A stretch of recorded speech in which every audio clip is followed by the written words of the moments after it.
on your nose, but it's clear how my baby's running this the block, cause you fear what you do to you if you get dirty hands and veneer. What you do, what she is, little boy, I tell you this. If baby won't sit, she can sit. If baby says lit, it's lit. Got your bank account and I cute. If she said it loud, it's the truth. If baby wanna ride, she can ride. If baby needs some time, she got time. Got your bank account and I cute. She can make it count, how about you? She would put you in the bag, wouldn't even need a planet. If she wanted, she a magnet. They should let her name a planet. Everything she drop like Corona, viral, make the world start over like a owner. She ain't about to set, but they really wanna throne her. Listen, she like bass, she like Hova. Self-employed, moving paper better than some Billy boy. Made a choice from the regular, she bring.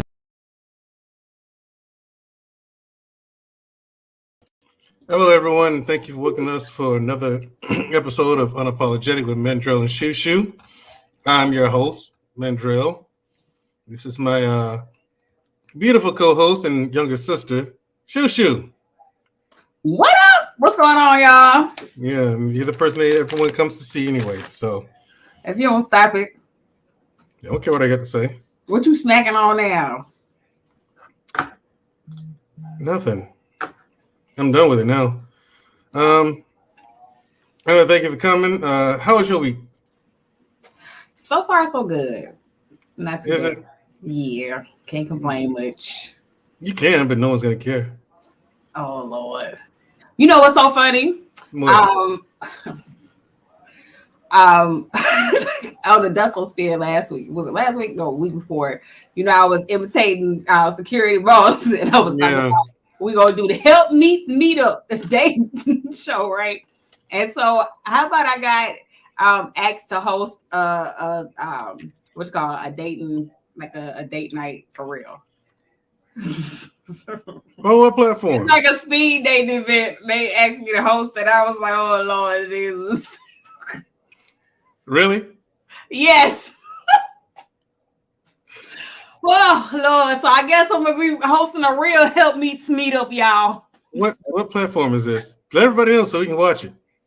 No, it's an event here in New York City, so it's gonna be at a. Someone saw that in New York and asked you to host a speed dating. I'm gonna film it though. I'm gonna film it. I might do it live. I'll let y'all know. Are you sure this is legit? This is the Help Meets Me. Yeah. The person who invited me, I know them personally, so yeah. Okay. Okay, don't fall for the okie doke. What's up, beautifully animated? How you doing? BAS, what's going on? Drake Blanco, what's up? What's up, brother? Right. Cody is King, what's up, man? King, salute. What's going on? Yep. We got people rolling in. Hey, lady, okay. Miss AKA lady. Oh, you finally decided to come. Miss AKA lady, please put in the chat. How often do you catch my show? Thank you for coming, by the way. I really appreciate it. I actually like you. You're all right. Even though what's going on? Even though she is an AKA. She's all right. She seems all right, at least. Oh no. You know, AKA. No, it ain't. No, it's not. Not over here, it's not. But AKAs? He said this ain't the most Alabama you ever sounded. What you mean? Not that right there. What you just said. What you just said. No, what you mean? Nah, B. No. You can't even say it right. You still got the no. The southern draw to it. Nah, B. Nah. By the way, how did you get the southern draw and I didn't? I don't know. How's it work like that? I mean, yeah. But you taught the black man unfiltered like offline, man. Good grief. Country. Ain't no wrong with that. Is it though? No, it's not. I'm just saying. Right. Look, Miss AKA lady, you haven't been an AKA for a long time. Listen, she put ski in the chat, right? So where's the we that comes after that? How do I know this and you don't? Ski we. That's what it is. Oh, I'm just showing love because she, part of the Divine Nine. I'm part of the Divine Nine. I'm not AKA though. I'm part of the blue and white So Sweet family. So I'm so glad you didn't join. But it's still love. Yeah, Miss AKA lady is ski wee, not just ski. She said, "This is my favorite thing. I catch y'all." Right. Y'all, and she spelled it right. too, y'all. And that's right. I like that she actually spelled out y'all. Right. What's up, DL Saint? He said, "Big up to the Divine Nine." I know, right? Okay. Oh yeah, Drake part of the Divine Nine too. Is he really? Which one? Mm-hmm. He's Iota Phi Theta. Iota Phi Theta. Oh, yeah. What is that? Oh Lord, don't worry. It's one of those insignificant ones that don't matter. You know what? You was is it no? Because you know this is wait. I'm gonna say this, and this is true. You know this. You know this to be true. World, wait, no, hold on. Hey, Noble. What's up, Noble? Here's the thing: if you're not an alpha, a noop, or a Q, it doesn't matter. Yeah, listen. You say if you're not an alpha or what? Noop. Or a Q dog. Or it doesn't matter. Sigma. Don't do my bros like that. No. And I told Jedi Mike not to play us that one after the fact because I didn't know he was. I didn't know he was online. I appreciate you. I didn't know he was. I didn't know if I knew Jedi Mike was pledging. Which one you said it was? Sigma. Sigmas, yes. Yeah, I told him not to do it because they don't matter. You're not gonna do my bros like that. They don't matter, and you know it. No one's walking around here claiming to be Sigma except Jedi Mike, and that's because it's new. I give Jedi Mike a year and a half, and it's not gonna matter to him anymore. Please, no, that's not. Mandrell, square up. Let's go. Right. Too much mouth. Right. Mouth. With an F on it. With an F on it. I like that she did. The topic, so tonight's topic, American Anarchy. Yeah, it is. Okay, so you people are going crazy. You got people like Miss AKA lady joining AKAs. Oh Lord. You got you joining whatever the organization you're a part of is. Do we need to fundraise for HBCUs? Yeah. No, you don't. No, you don't. Fuck them. I'm sorry. You do. I'm sorry. No. They know they won't learn otherwise. What you cannot? No. They've had how long? How long have HBCUs been around? Now I get it up until about I say 25 years ago, when the state of Alabama was caught red-handed. Yeah, giving endowments that were meant for Alabama State, Alabama A&M, and the HBCUs here in this state. They were the state of Alabama was caught red-handed giving those endowments, a lot of those endowments to Alabama and Auburn. Yeah. The University of Alabama and Auburn University. Yeah, they were caught. Now I get that, but you've had 25 years. But look at Alabama State. It's still trash, but it doesn't have the same problems that it used to have. You're right. It doesn't. But here's the issue that HBCUs have that a lot of white institutions don't have. At the white institutions, their alumni give back. A lot more of their alumni give back to the schools than at ours. Right, and they give significant amounts of money. You know what I mean? So, and that makes a difference. So not only do they get funding from the state, they also get funding from like very wealthy alumni that they have. Right. And they also get funding from tuition fees. So here's the thing, because 60 Minutes busted this wide open. Every university in this country, public institution at least, when they get endowments from the government, that is enough money. They even went to Harvard and Brown and Yale. Oh, yeah, I saw that. They said it's more than enough money to cover all of the university's expenses, books, facilities, bills, even the salaries of their staff, to include professors, right? So then the guy asked them, so if all of your bills are covered and you still got some left over, why do you charge tuition? You know, and this is for every university in the country. So my thing is the HBCUs, if all your bills are covered by the endowments and you're getting the tuition money is free money, what are you doing with it? They spend it on the football team. What you mean? No, they don't. Jackson said what before Deion Sanders got there. Jackson, before that's Deion, what all of them do. No, before Deion Sanders got to Jackson State, those kids didn't have practice jerseys. They didn't have a proper field to practice on. They had no facilities, nothing. They had nothing. Capital, well, here's the thing too. Black folks got to pay full price for everything. Then white universities get discounts. And I know at predominantly, they call them PWIs, at predominantly white universities. Oh, what's going on, CJ? But what they spend a lot of money on the football program. Right. Here's my thing. Here's the thing. The reason why their coaches are typically millionaires. Here's why. It's because the football team, they pay the football team like that. They invest so much into the football team because the athletics department, chief of the football team, brings in so much money. To that in itself is a business. Like, it is ridiculous how much these colleges make from the athletics department. Like, insane amounts of money. Right. So the HBCUs and Miss AKA lady, I saw that comment. I attended an HBCU, so I know what I'm talking about. All right. They don't invest into the athletics program. They don't.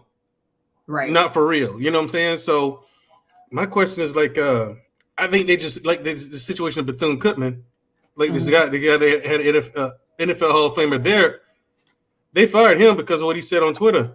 Oh yeah. And he didn't say anything that wasn't true, but they're looking for someone to come and do it for them. But they want them to do it the way they want them to do it. Of course. And that ain't how things are done. You do it right. You do it correctly, and leave it at that, and make your bones where you can with that. Right. They're not doing that. Thank you for introducing that, but that's part of American anarchy. HBCU laziness, incompetent leadership, and just flat out, it's not worth going to. If I had a child, I wouldn't send my child to an HBCU. I leave it to their choice, but I would not promote going to an HBCU. The HBCU experience is one that just cannot be duplicated. Like, that's true. That's true. I'll give you that. Yeah, that's true. It can't be duplicated. It's way better than AUM. Well, AUM was boring. Right. And not for nothing, I feel bad for anybody who go to Tuskegee University, because there is nothing in Tuskegee, Alabama. Nothing. University and the VA hospital. So at least you know, if you get sick, there's an ambulance that'll come and get you. But that's about $800. But they ain't gonna take you to the VA if you're not a veteran or a service member. Right. So the rest of it, literally, Tuskegee, Alabama. I know you heard of the Tuskegee Airmen and all that, but there's literally two things there: Tuskegee University and the VA hospital. Yeah. And here's the thing: there's nothing else there but cow pastures and farms. Right. Nothing at a Dollar General. Right. So, anyway, American Anarchy. This topic came up because just like everybody else, well, most everybody else, I watch the news and I just shake my head at it every day. Well, most of the time I read my news these days. Hello, Dr. Eugene Steele. Hey, Dr. Steele. Oh, hey, Lady Devoa, how you doing? So good to see you come through. Look at Eugene Steele. He says they probably take you to Auburn or Opelika. You're absolutely right. Yeah. If you're in Tuskegee, they probably take you to Auburn or Opelika. You do. You either in order like to party or something, or like for anything really. You gotta drive to Montgomery, or you gonna go to Montgomery. You're gonna go to Auburn. Yeah, you're gonna go to either Auburn or Montgomery. Between Auburn and Montgomery, so it's not even an hour drive from Auburn to Montgomery. It's not even an hour drive. Right. Yeah. Yeah. And but anyway, American Anarchy. I brought this up because Roger, hey, Lady Novoa, how you doing? Good to see you back, baby. Thanks for coming. Yeah. Andre Terry, what's up, little bro? Man, take care of Man for me, SHU. A man. She called me Man. It's not Man. All right. Yeah. Anyway, Miss AKA lady, I'll get off the HBCUs now because I want HBCUs to be better. Mm-hmm. I do.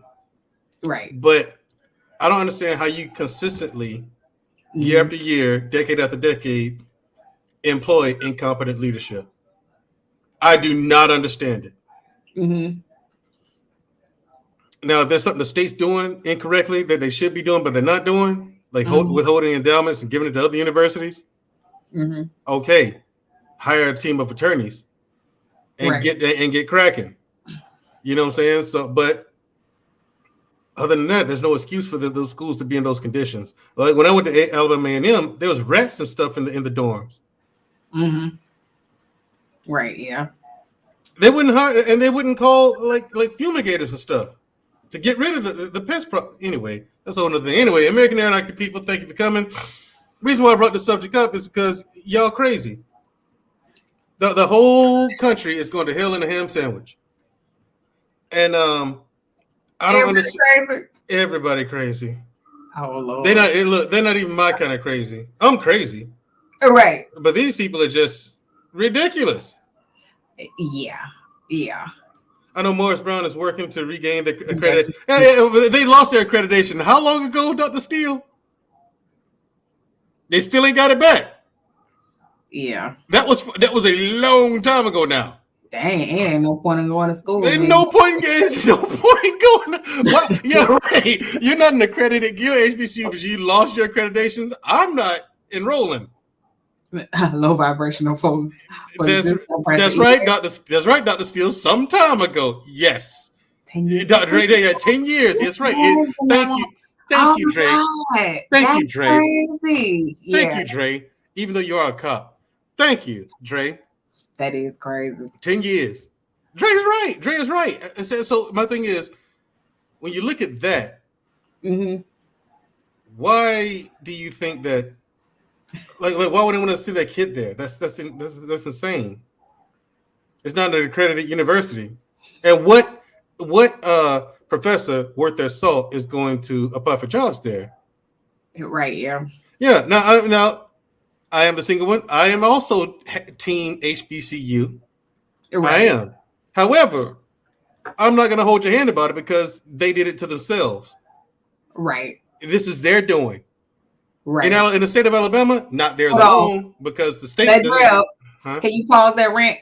I just want to acknowledge DL says music time. Thank you for the $10 super chat. It's not music time. Can I get to the end? Sweet yams, show me the way, 'cause I got bills to pay. Can I get to the end? Sweet yams, show me the way, I got bills to pay. Oh, really? Yeah, he needs to work on that camera quality. I don't know what's going on with that, why it's so pixelated. But Dr. Steele, thank you for that rendition. That's Dr. Steele's second video short here on Unapologetic. Dr. Steele on the ones and twos. Dr. Eugene Steele on the ones and twos. He does. He looks just like Dr. Steele. He looks just like Dr. Eugene Steele. Like, go through with the vocals. Like, yeah. I'm telling you, yeah, Black man needs to clear that picture up so we can see it. Anyway, here's some stories that I came across that I found, and there's one in particular I left off because it was particularly egregious. It's been a couple more mass shootings. No, mass shooters are nothing. That's horrible. Yeah. But yeah, people that lost their mind. Yes. HBCUs taught me a lot, especially how to keep my own records. Yes, because they're not going to keep them for you. Right, that's true. You had to be responsible for your own stuff because even though it's their job to keep your records, they wasn't doing it. Right. Yeah. Now, first one that I found, this criminal here is the governor of Florida. Look how crazy this country's getting. Governor Ron DeSantis banned AP African American Studies. The Florida educational officials did not state exactly what part of the content they found objectionable. They stated that the content is inexplicably contrary to Florida law and is historically inaccurate and significantly lacks educational value. What say you to that? He said is historically inaccurate. Yes, historically. I'll read again because this is a quote. Right. Inexplicably contrary to the subject is inexplicably contrary to Florida law and is historically inaccurate and significantly lacks educational value. This is in the book, Dr. Steele. To a certain extent, he's correct. Because a lot of the stuff that they throw in is fabricated. Like what? Stuff up. And like what? It cover up to the point where it, and they only teach maybe like 2 or 3 of our heroes or the heroines of, like, the whole movement, and so well, yeah, it's at a point where it has no educational value. Well, nothing, they educate you. Well, the thing is, some of our historically black leaders have been capped. They capped. Some black leaders, and I know a lot of, I'm going to catch heat for this. Some of our black leaders that we've known as throughout history to be, oh, he was a black leader. Some of them are capped. Some of them ain't. They ain't it. They weren't really doing anything. You know what I'm saying? So I get that. Here's the thing too. I think we have to realize America has become so diverse now, and we are still a small population of the American people. Our history is insignificant at this point. No, it's not. Because now the classrooms are diverse. You have people of Asian descent, you have people of Hispanic descent, you have people of Indian descent. That's irrelevant. All these people. Irrelevant. That's irrelevant. Here's the thing. This is why and they're a part of American culture, American society, and American culture. Right. That's why the state of Nevada. That's my big sister Luke Casey is in the chat. Check this out. The state of I think it was either Nevada or New Mexico. They banned teaching Mexican history. The same thing. It lacks any significant educational value. But they took Nevada. Technically, is supposed to be Nevada, New Mexico, California, all of Texas. Yeah, that's actually supposed to be Mexico. But they don't want people to know that. But we took it. Yeah, here's the thing. Yeah, that's supposed to be a part of Mexico. Here's a problem that I have with what you said, and here's the danger in it.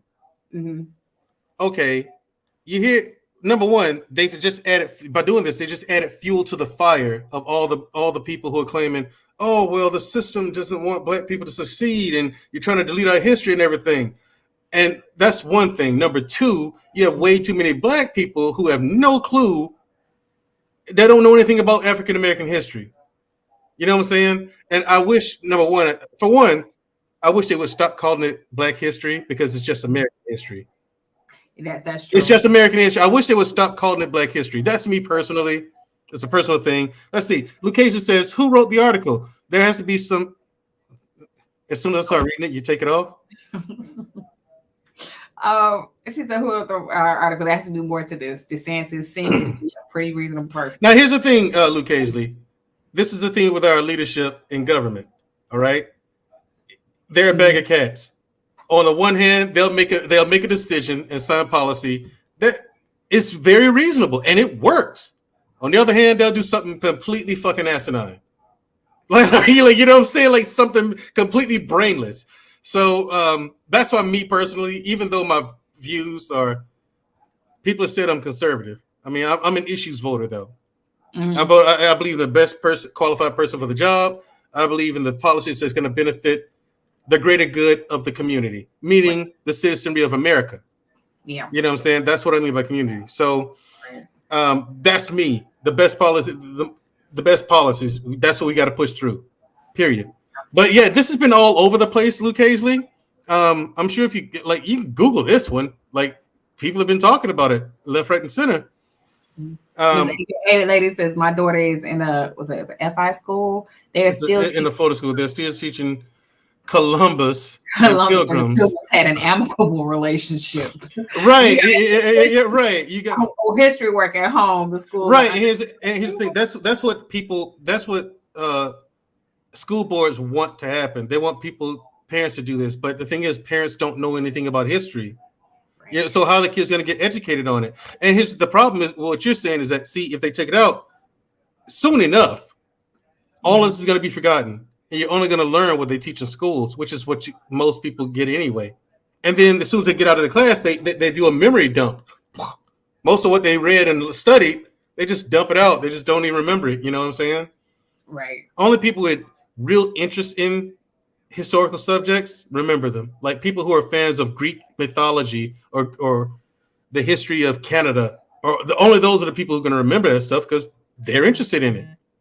I think that the parts about slavery and Jim Crow and all this stuff, the horror that that Black people went through in this country should be taught as a part of American history.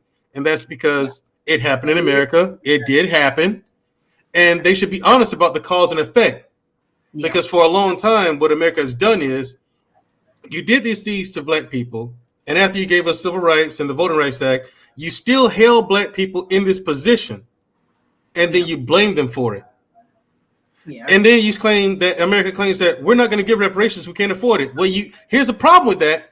In the 80s, Ronald Reagan gave Japanese people reparations. And he called it reparations. Yeah. And he called it reparations. The problem is here, you compensated, you made it real easy. You helped Jewish people out. You help people from the Middle East when they come, foreigners when they come over here. There are a lot of different programs to help them. Mm-hmm. And you let them know about those programs before they get here. So all this help for everyone else and nothing for your citizens who helped build this country. Yeah, and I I'm not saying it's right. But in order for capitalism, I didn't use Duck. That's a good Google pick. I just want for you. I hear you, Luke.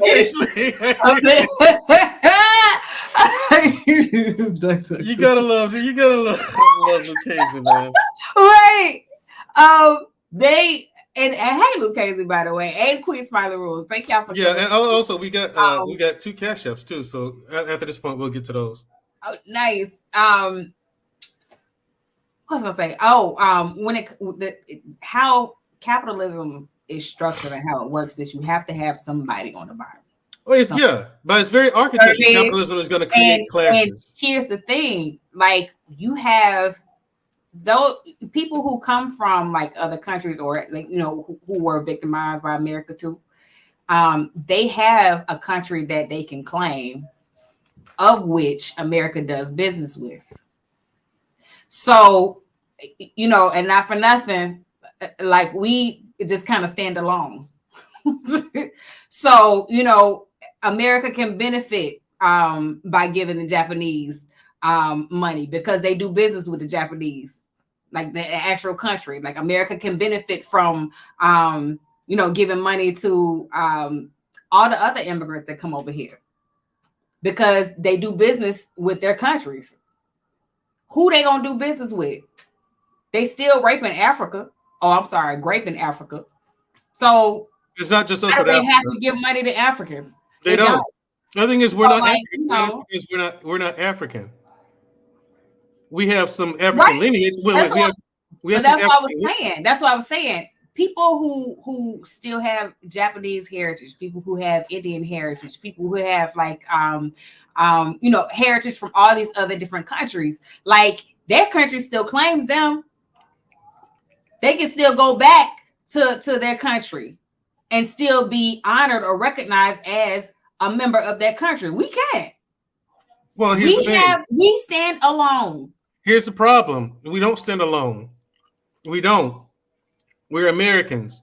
And here's the problem with America. America claimed us as property. Yeah. Right? Mm-hmm. Okay. Let's hold you accountable to that. If we were your property, and this is a mess you made, you break it, you fucking bought it. Mm-hmm. That's my problem with it. You break it, you bought it. Right. You put us in this position that we didn't ask to be in, didn't even ask to be here.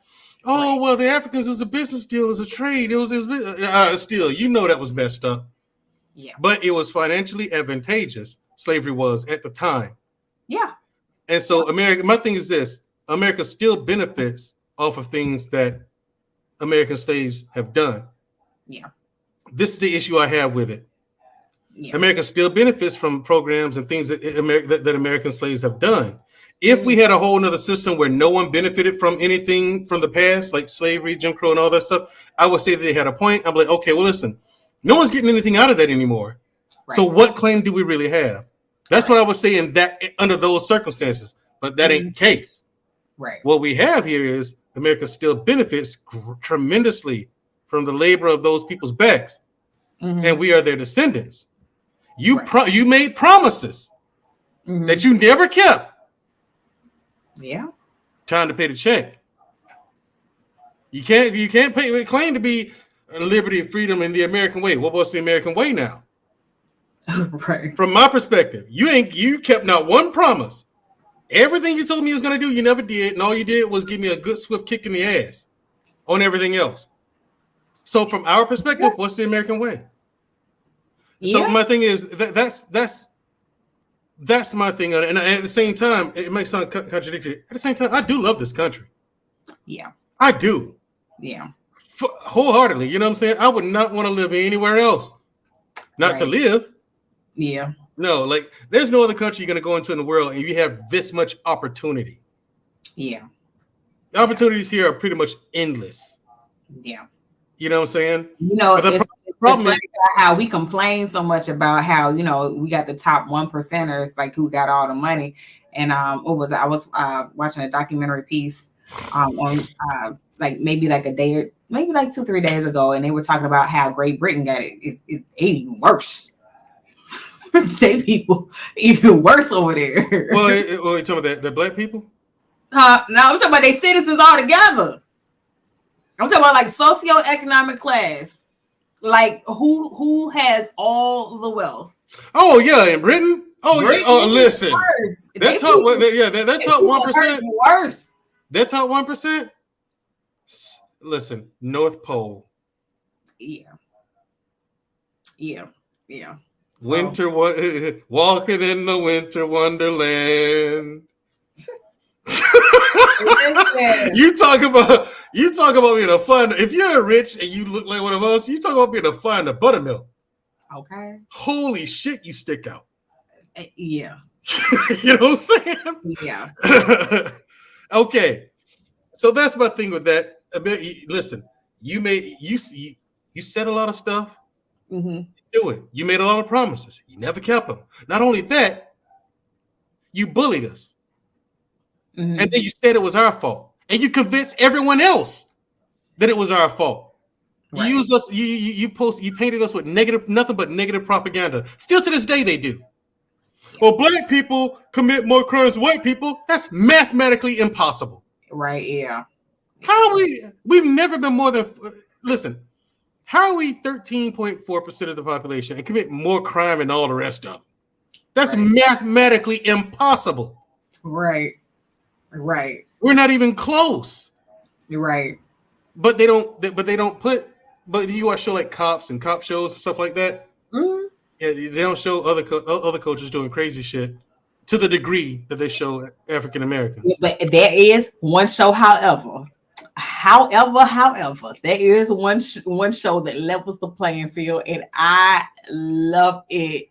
Love After Lockup, honey. If that show stop. Level the playing field, I'm telling you, it's one of those shows that's like, that's my guilty pleasure show, y'all. It is, people. It is. I love it. It's like one of those shows you know you're not supposed to watch. Like, I shouldn't be watching this, but I can't stop watching this. Like, it is one of those shows that genuinely like levels the playing field.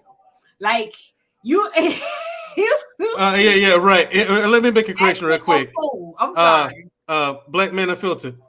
I've never actually a fan of Martin. I liked him.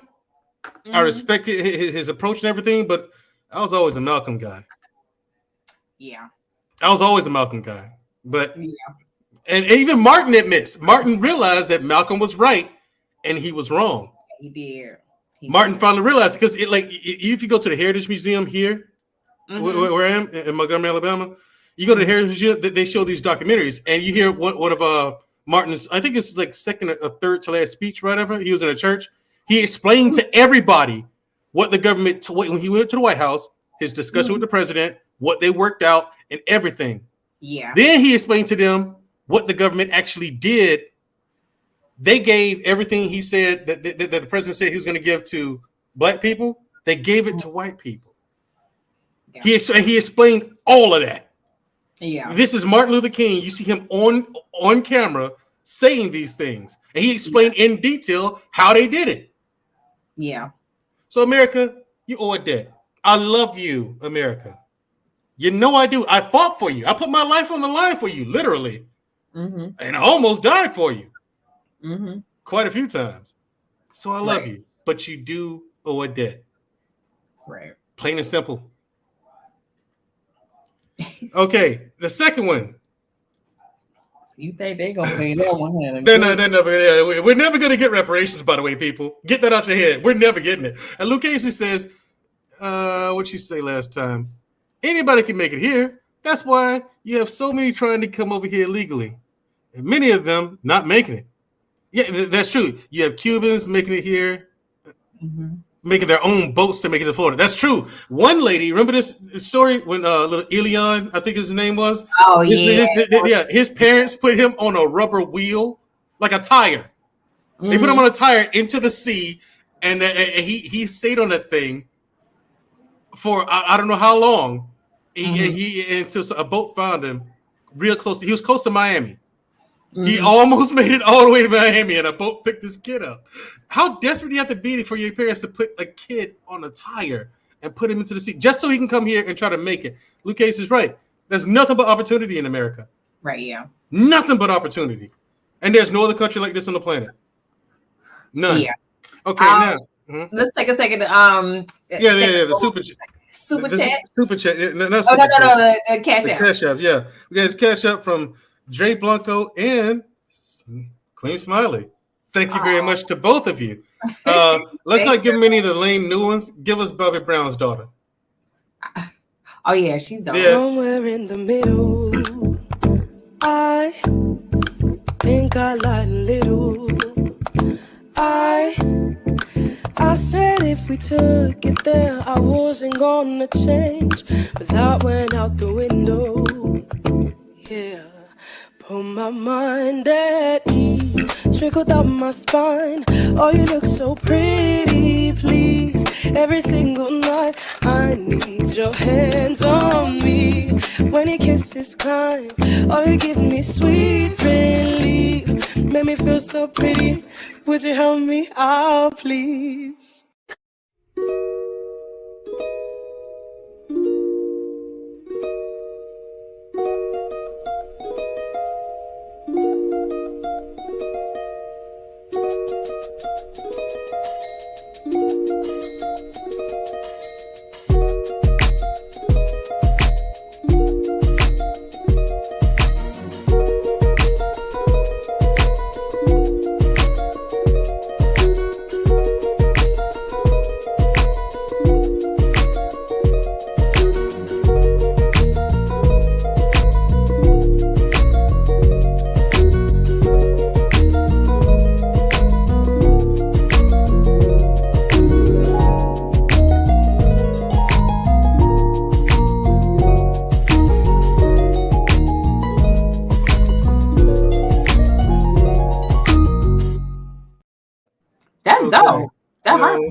Actually, I got some things to say about that, but they're not nice.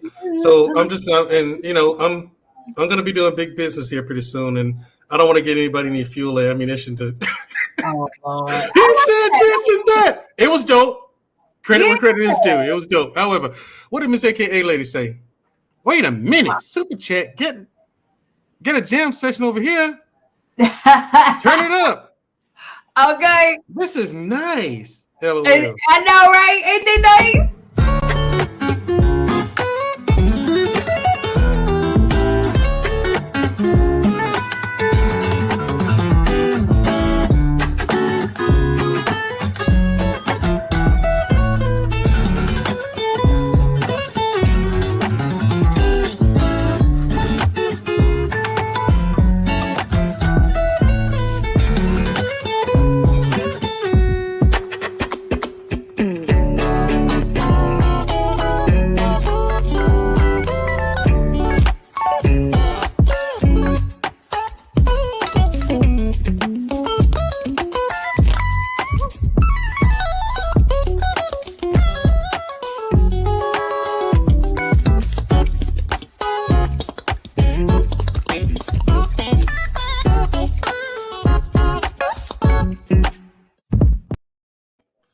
All right, cool. That's lame. But anyway, let's get to the next one. I got a few more to get to here because this last one is a doozy. Stop. We ain't got much time. This last one is gonna fuck you up. But the next one, a woman offers a police officer her cookies to get out of an arrest. Little Boosie offered let me the police officers like some women to get them, right, but he wasn't serious. Anyway, listen. To get out of his okay, listen. Right now. I got 100.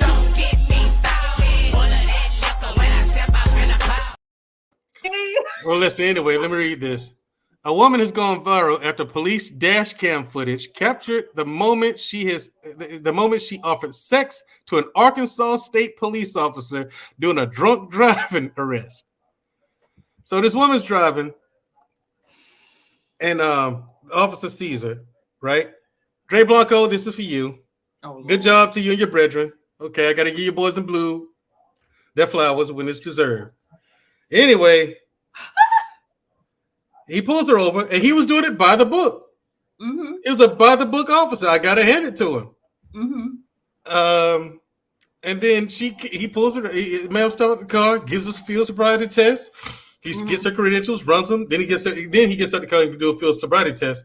All right, man, I'm gonna take you in for drunk driving. No, it's my birthday. Hey, I'll give you some. She starts, propositioning him for, coitus, coitus. And so then he's like, happy birthday. And he takes her in. What kind of woman do you have to be to offer a cop? A modern woman. That's the kind of woman you got. Your cookie is to get out of an arrest. Listen, somebody would have took it. I get 150 right now at the house right now. Who want to get that stuff right now? That's what Boosie said.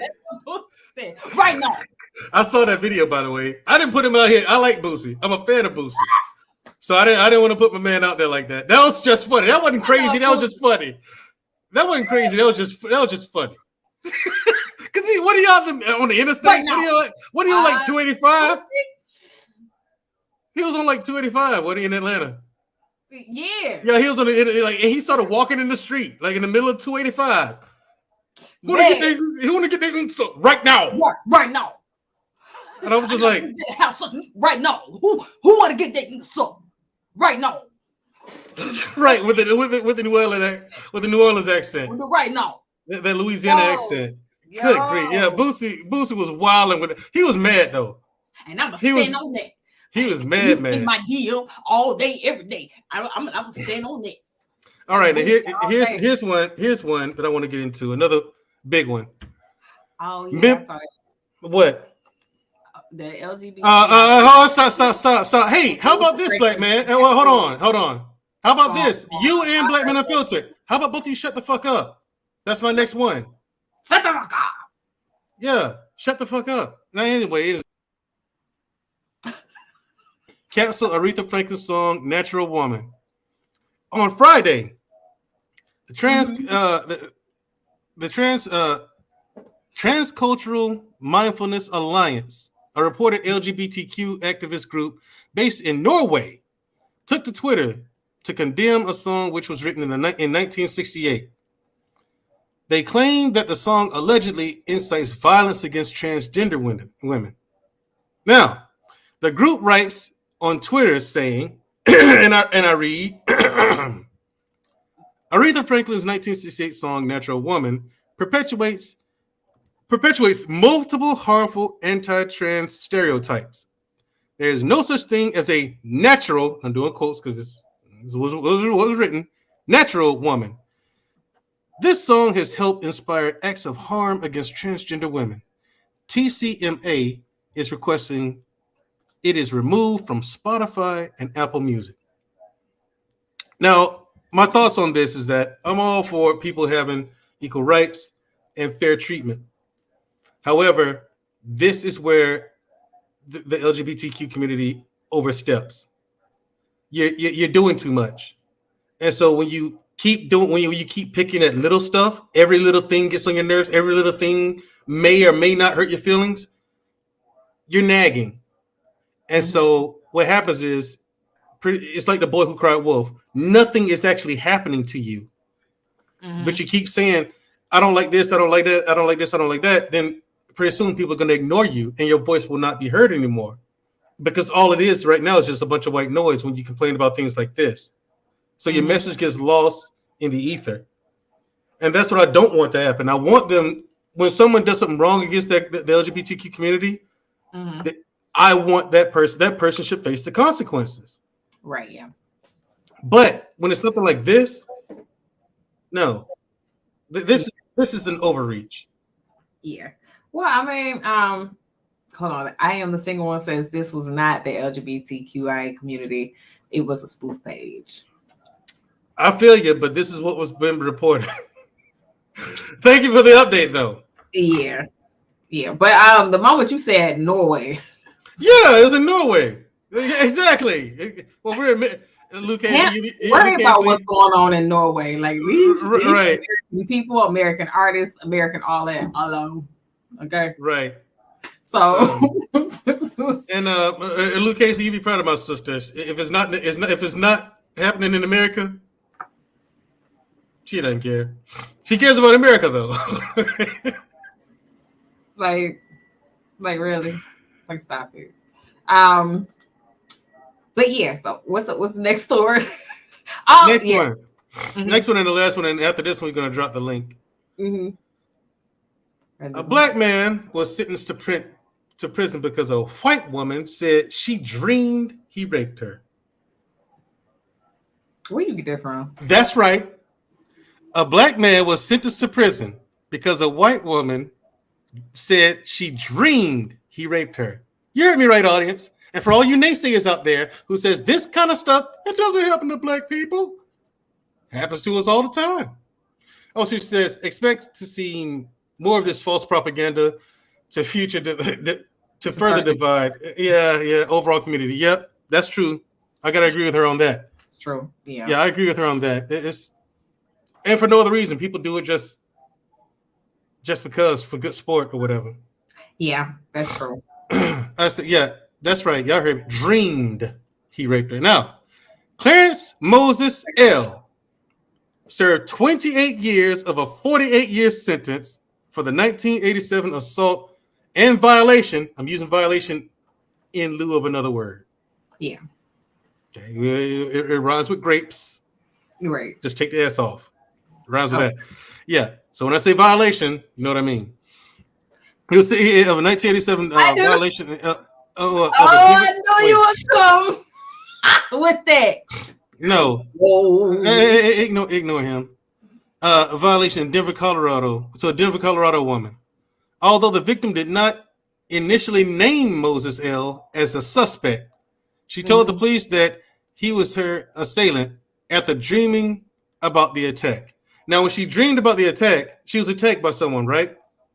Now, yeah. She was attacked, and she was assaulted, she was violated. All of that is true. But when she was in the hospital, they did the violation kit, and kudos to her for doing that, because it takes a strong stomach to do that right after you've been violated, right? Yeah. So she was drugged with painkillers because one of her eyes was swollen shut. The other one was barely open. You know, she was drugged and went to sleep. And in that drug-induced sleep, she dreamed that this guy did it. Oh, dreamt. She dreamt, yeah. But I got to speak that language. They don't understand dreamt. They don't. Hey, OG Patrice, what's going on? OG Patrice is back. How you doing, lovely? Thank you for coming, OG Patrice. Now, like I said, this white woman did not initially list Moses L. as a suspect. Not initially. But what's going on here?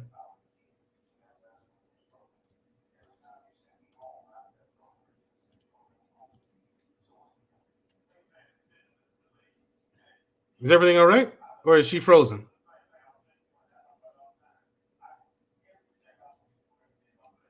All right, everybody put a 1 in the chat if you can hear me. Everybody put a 1 in the chat if you can hear me and she's frozen. I just want to know. I'm just trying to get my bearings, y'all. Work with me here. Put a 1 in the chat. Okay, thank you very much. All right. That sucks. Now, police later, here's the thing. Later about this case, later on, the police later destroyed DNA evidence before the DNA test could be done. A different man, a convicted violator, admitted to having coitus and beating the victim on the night of the attack. However, the prosecutor says that he wasn't credible. Now, this one was terribly egregious because in this case, and I'm going to put a link in the description so you can read just a little bit about it. I think Willie D from he has a YouTube page called Willie D Live. Check it out. He did a report on this story as well. A lot went wrong in this case because it looked like a cover-up. Like they found it's a clear-cut case of they found a guy, they got her to name a guy, and they just had her stick to that because there was no evidence that he did it. And anything that would have absolved him of this case or made him innocent, it magically disappeared. Magically disappeared. And the court would not allow him to go and allow his attorneys to go back and get the evidence. You know what I'm saying? Because you can make copies of stuff, but the DNA evidence, the lead detective of this case destroyed the evidence. And it says on the DNA box, do not destroy. It says do not destroy on the box. However, the lead detective in this case destroyed it anyway. And he and the prosecutors both blocked other evidence that could absolve this guy from this case, as far as like his whereabouts, what he was doing at the time of the incident. They wouldn't admit that in court. And this guy served 28 years of a 48-year sentence. Now, since then, this guy has been awarded $2 million for, for damages and time served and stuff like that. But that's just $2 million. And he served 28 years. $2 million. No, I want $1 million for every year I served in prison. And I want that woman to go to jail and serve just as much time as I did. Because she lied. But the problem is you can't accuse her of lying because she was drugged with painkillers and she was asleep. And she said she drank. And she said she drank. You can't classify it as that because she was under the influence. She was lying. She was. Here's the thing. Of course she was, because she still to this day thinks that he did it, even though the guy who really did it came forward and admitted to it. Mm-hmm. The guy who actually did it came forward and admitted to it. So she still thinks he did it. I mean, and she said, no, it was him. No, she's just sticking to a story just so she won't be seen as a liar. Right. And she's trying to say that to make her conscience feel better. People who drop the link, click link. You want to come up and talk about any of the stuff we talked about? We talked about HBCUs at first. We're talking about this poor brother here who served 28 years for a crime he didn't commit. Right. There are so many people who are in our penal system, not with similar stories, but they're in prison for things they did not commit. Right. Our justice system gets it wrong a lot more often than we care to admit. And that needs to be fixed. I think everyone down the line who's involved with covering evidence or destroying evidence should be arrested. That should be a crime. Like when the lead detective in this case destroyed the DNA evidence, that should have been a crime. But there's nothing on the books against it. So it's not an actual crime. Right. Let's take a second to welcome DL Saint to the show. Welcome DL. What's good, y'all? Yeah, how y'all trying to hurry this up before Spectrum cut me off again. Listen, how much you pay the bill? Listen, my bill is paid. Okay, don't do that. My bill is paid. Don't do that. The problem is the weather is horrible. I'm in this 1936, 37-year-old building. So the connection, the weather is bad. Yeah, vintage, and, right. That's what you get for living it up in New York City. It's that New York life. Right. Why don't you move back to 42nd Street? That's that New York. That's Times Square. Girl. That's Times Square for anyone who doesn't know. She used to live in Times Square. She's like, no. Hey, listen. I used to work down there, but like, no. I mean, that's where you got to be to be famous and all that. To be famous, you got to be. You know what I mean? I told you better. I would say move to L.A., but L.A. is just the land of zombies right now. You want to stay out of there, right? You want to stay out of there. People, like the homeless people, worse there they are here. Like, hey, y'all everywhere, and they armed. You know what I mean? Like in the movies, they walking around now. They got guns. Okay. Wow. So yeah. What's up? What do you think about this, man? I mean, any of these, I think that the country's going to hell in a ham sandwich. Oh, we've been there, man. These are just examples. Yeah, we've been there. The last story, especially, it's not. I mean, he had, they did all that to him and set him up, and then he goes into the system with the worst case you can possibly have. So he's in there dealing with that life.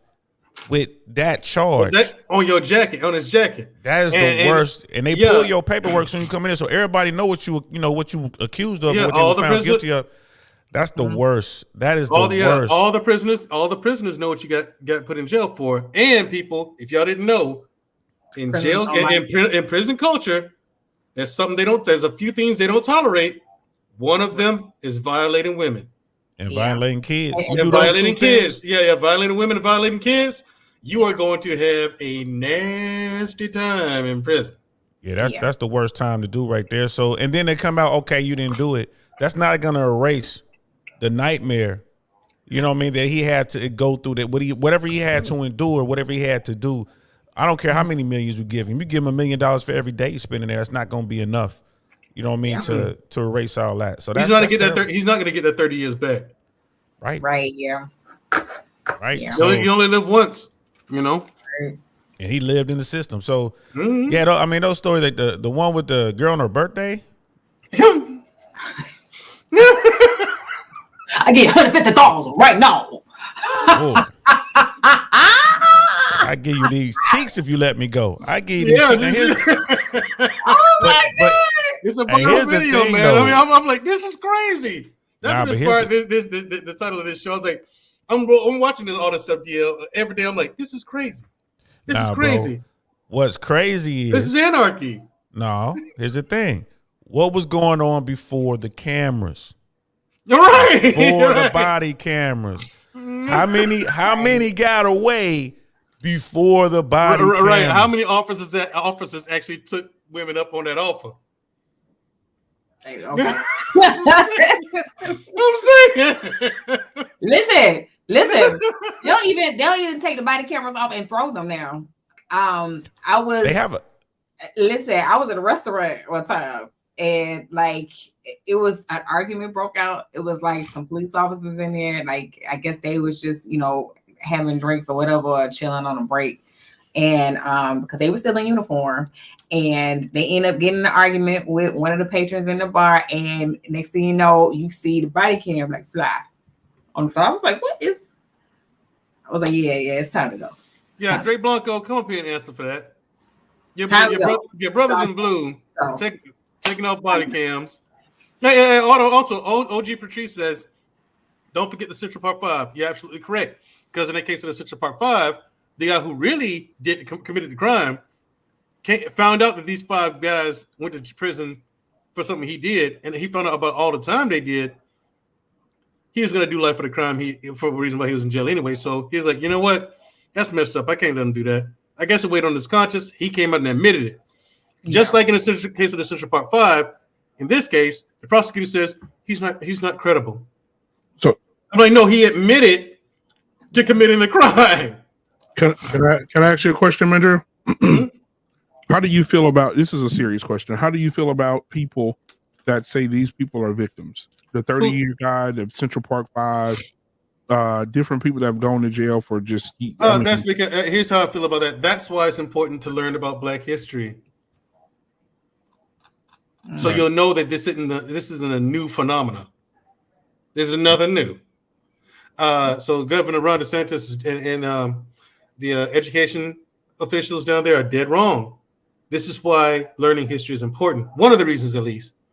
Mm-hmm. And I disagree with them vehemently by saying that, well, he's just being a victim. This doesn't happen. Yeah, it happens a whole lot. And again, it's because they don't know. Yeah. I did, but yeah, I disagree with those people wholeheartedly, man. You can't call people like this a victim.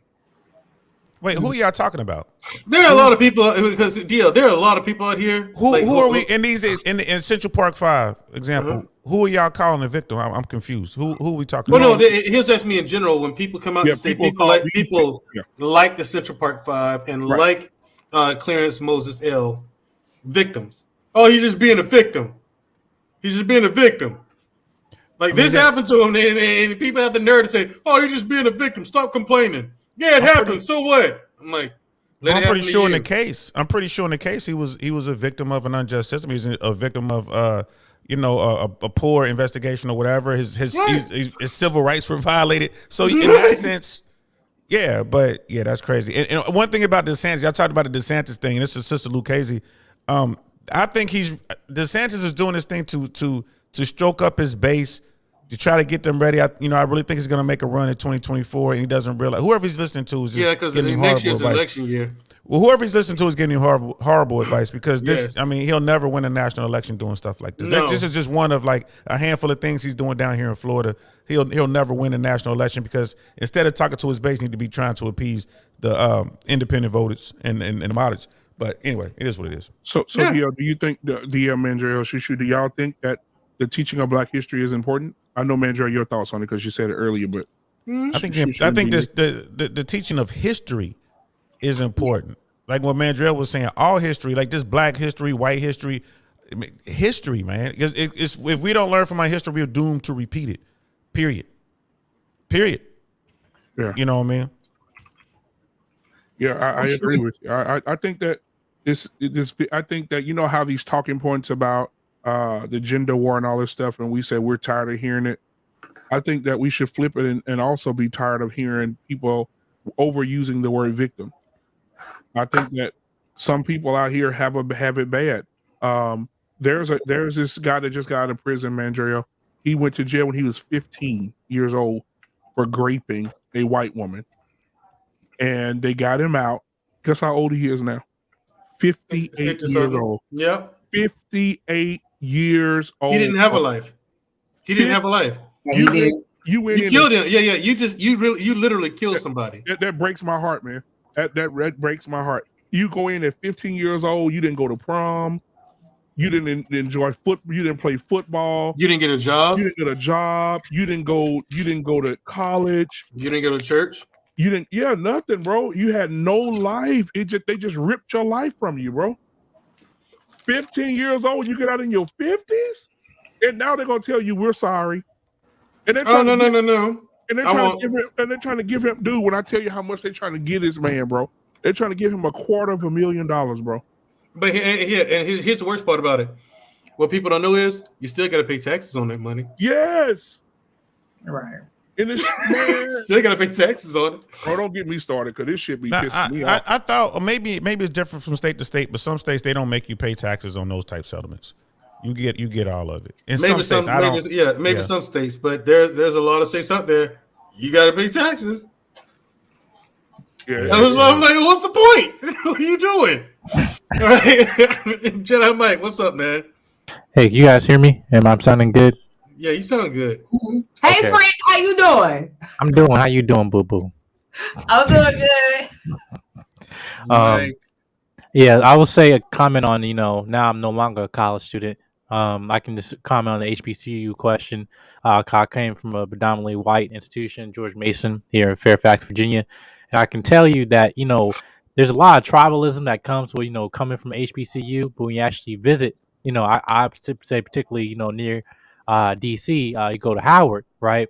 When I went there for the homecomings or just in general for the recent Founders Day, and I can tell you, much as it has a lot of tremendous history, I can say that a lot of infrastructure here is absolutely it's ridiculous. And I don't know how many years I've been, almost 4 years, and look like nothing has changed.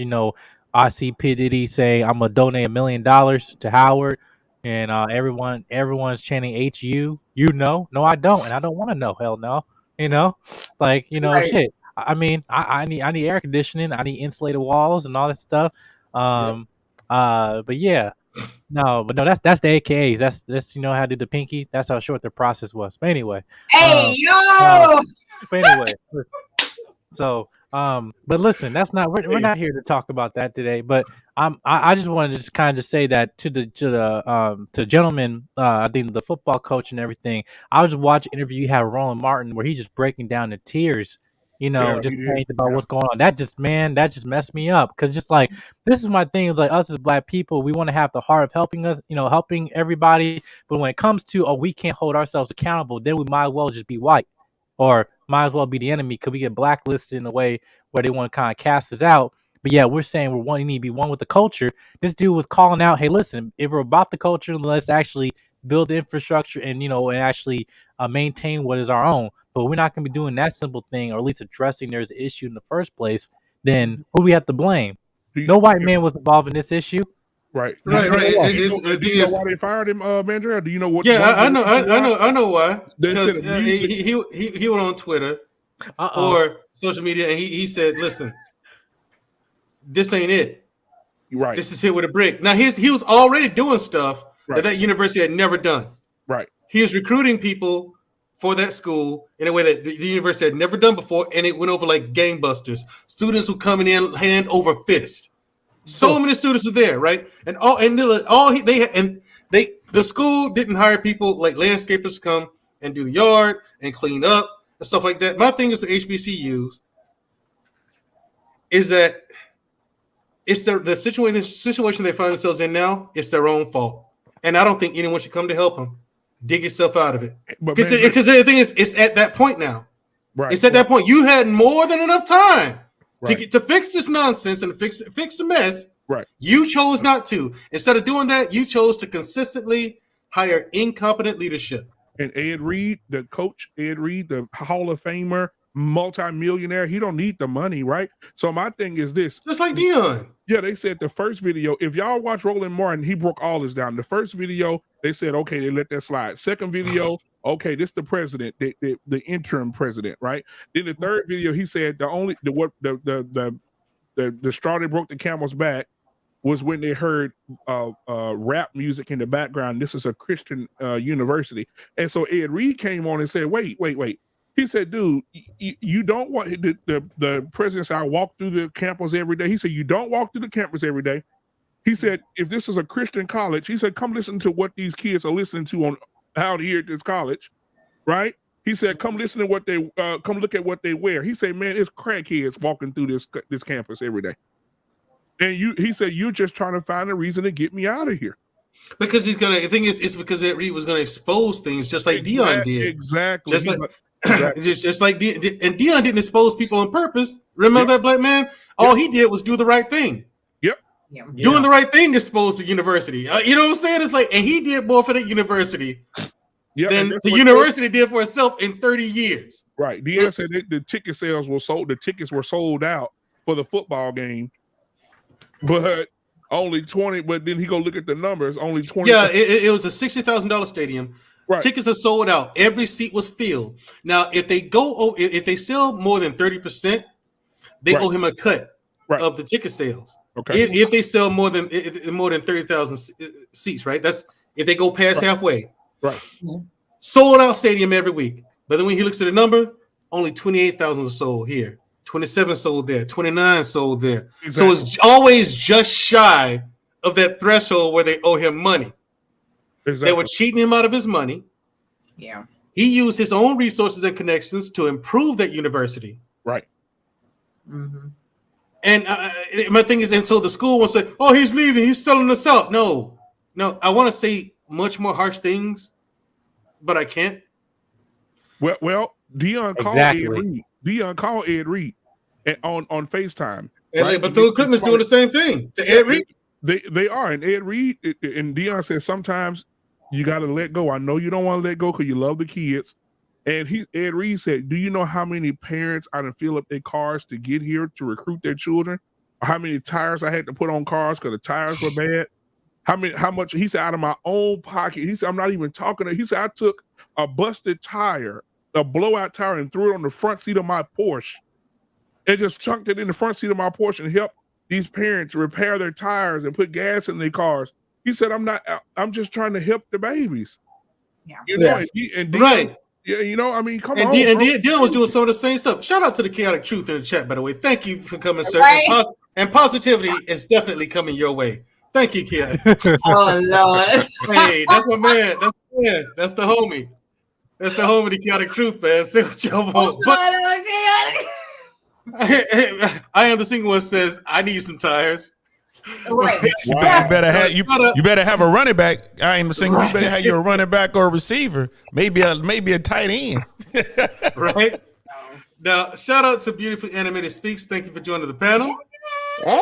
What have you to say? Am I correct? Is the country going to hell in a ham sandwich? I think it is. I think it is. I think too much is being ignored. Too much bad behavior is being ignored. Honestly. And when you let people loose, too much freedom is not good. Yeah. It's not. Too much freedom is not good. Also, at the same time, you can't be overbearing and rule solely with an iron fist. You have to know when to use, when to allow the freedoms, and then when to apply the iron fist. You have to have balance. It's all about balance. We are not balanced now. I mean, it's a circus out here. What say you, Beautiful Animated Speaks?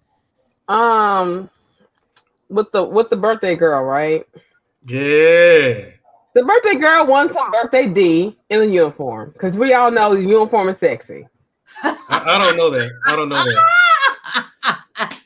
You know, I don't know anything about that. That's why we get women with pussies that you could throw a hot dog down and not hear a sound because they want to give it. I call it Dollar General pussy. They give it to I everybody. want to know what was on her mind. It was her birthday. She won some birthday D. She's a whore.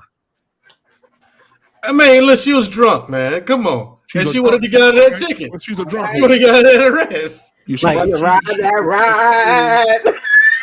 Like, I was thinking of whenever, like when she asked him, you know, hey, listen, I do your service, you know. I was thinking Consuela from Family Guy. No. No. Nadiel,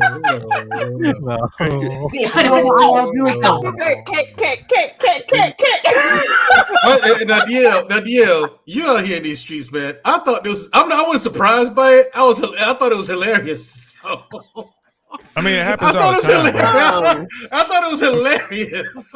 It's She a honestly couple did ways. that, and it was on dash cam.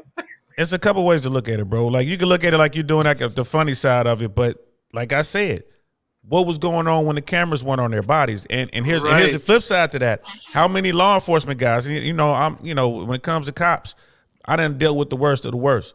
But how many law enforcement guys find themselves in trouble because a woman accused them of doing the stop, or accused them? Right. Because it creates a situation.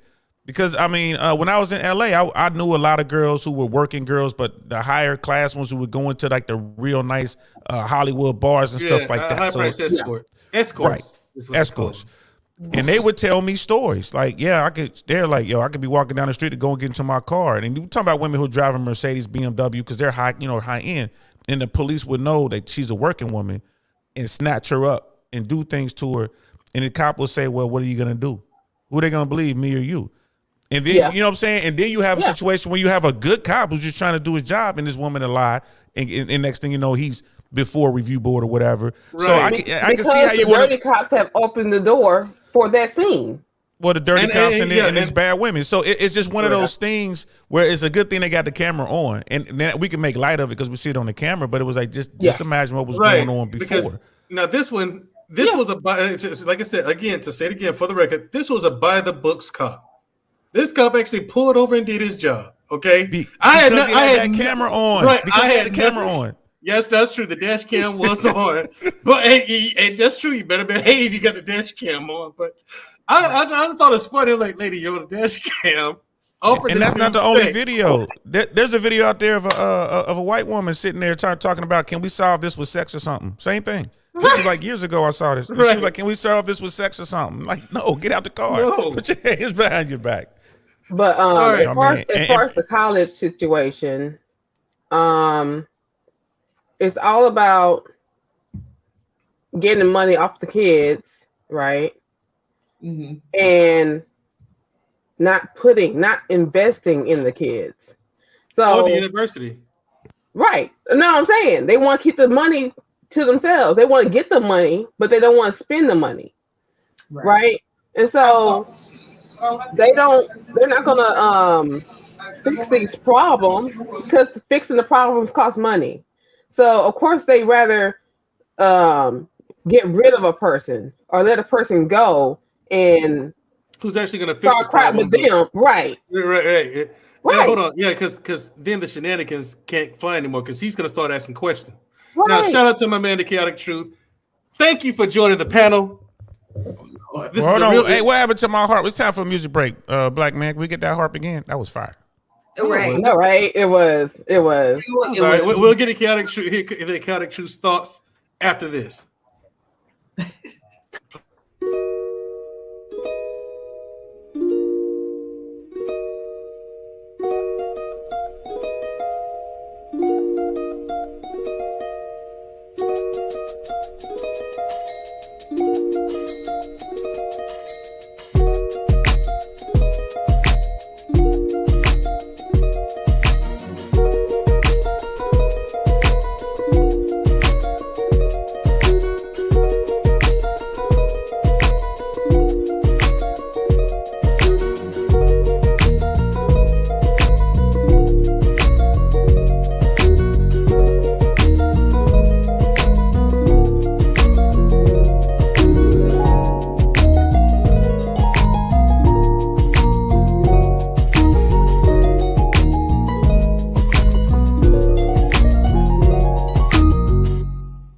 Hey. Right. Now again, That's fire. Yeah, That's fire. Hold on, now Chaotic. I brought this, what inspired this topic tonight, man, was that I like to stay well informed as I can, just like you do. And the more I stay informed, the more I look at it, I'm like, dude, too much bad behavior is being rewarded or not addressed.